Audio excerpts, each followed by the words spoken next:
Library branch in Silver Spring, Maryland, where I grew up. I remember being left alone in the library by my parents, usually my mother, who would go off to the adult section and leave me in the kids section.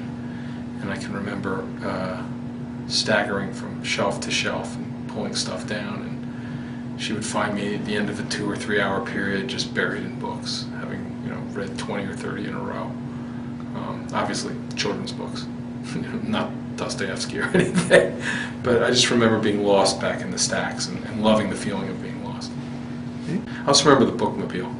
We had bookmobiles in Montgomery County, and I remember the feeling of stepping on that truck and having it be full of books and thinking that it made perfect sense for the books to be on a truck somewhere and for the truck to come to my neighborhood.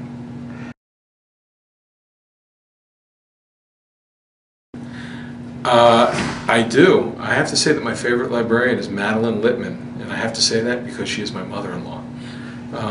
But actually, if I think about it,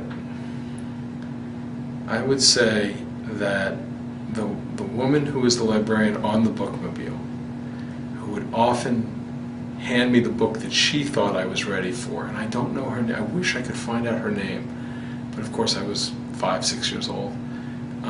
She was the one who decided I was ready for Curious George. She was the one who decided I was ready for A Wrinkle in Time. And I remember, she was a big part of my life all the way through about 5th grade.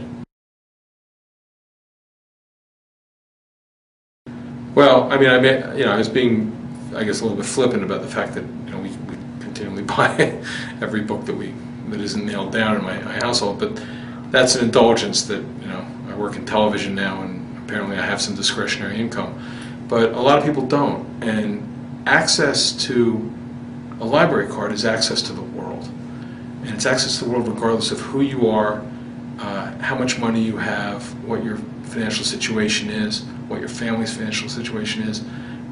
It is the great equalizer, the great empowering element in our society, is the ability to consume ideas at any pace and in any way you want to. And I think that for anyone who wants to know more today than they knew yesterday and wants to know more tomorrow, the library card is the great equalizer. It's the great instrument. I have no use for them. I just don't know what to say about the amount of resistance to the world of ideas. Ideas stand on their own, or they fall on the merits of the ideas themselves, not on the basis of some artificial theology or some, I have very little use for moralism. I think that moralism without being able to stand up to intellectual rigor is a false, it's a false morality. And I look at books that are even as elemental to the American experience as Huck Finn, being re-edited to take out the ugliness in American history.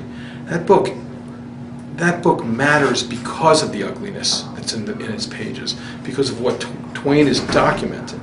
And Jim's journey to humanity, to the full rigor of humanity, is important because of how he's regarded in his time and place. You take that out of it, and Jim's journey and the journey down the river mean less. That people would be arguing over this in a new century is embarrassing.